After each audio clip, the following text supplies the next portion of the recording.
started in a small tent, and then we worked our way to a bigger stage, and then we worked our way here. And to see all these people that are here supporting us, it just makes me truly, truly proud. And I just want to say thank you to everyone who's been there with us since we were on the small stage.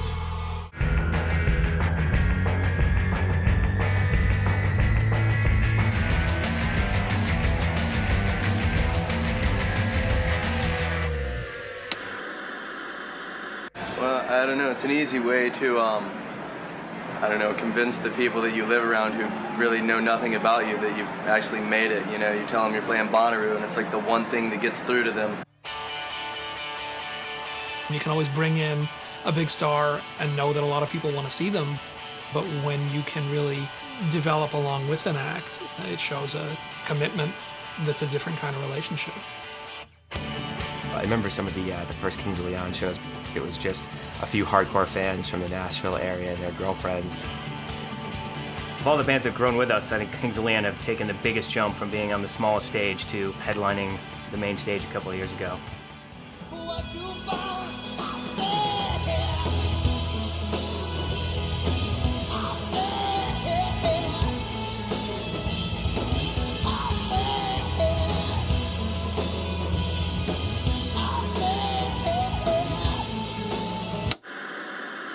Maybe one of the quickest ascents to the ranks is Mumford Sons. When they played their first year a couple years ago, they played a small tent, and by the time they actually got to Bonnaroo, the word had already spread that they're this great Americana band from across the pond and had already packed the stage. By the time the festival came around, they couldn't be contained in the space they were playing.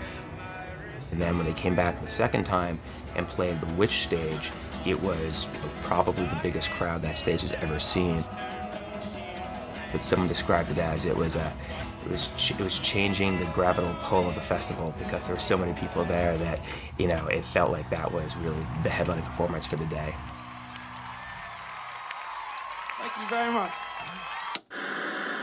Can't see the end of this. We have one more for you. Yeah, Phoenix, was a good example of a band that just rose so quickly for us.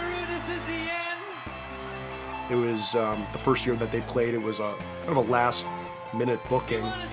Next thing you know, they're on Saturday Night Live. We had actually booked them that first year we did them at Bonnaroo as a cafe artist, so they were supposed to play in this venue for about 200 people, and they got so big in between the time that we booked them and the show that we moved them to a tent. And the tent was like packed probably with like 10,000 people, like overflowing. So it was pretty amazing to see how quickly they actually rose. And then we had them back the next year to play the second stage just because they were so on fire.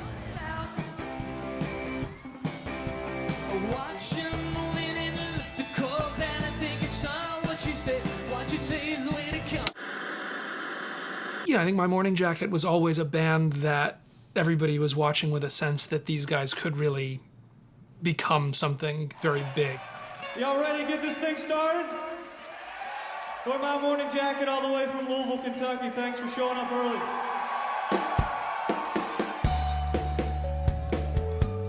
Certainly there are others you can point to that have gone from here to there, but I think My Morning Jacket, more than anybody else, really you can watch step by step grow along with the festival.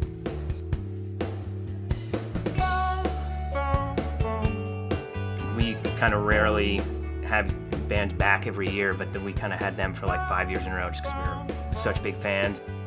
The sound and the style of My Morning Jacket lends itself to bigger, and even when they were playing smaller rooms, they felt like a big band. When they were in a tent, they were playing at the scale of a band on the main stage. It was a big sound, it was a distinct look.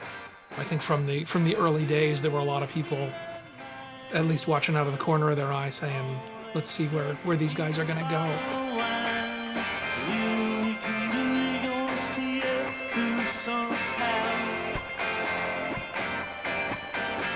So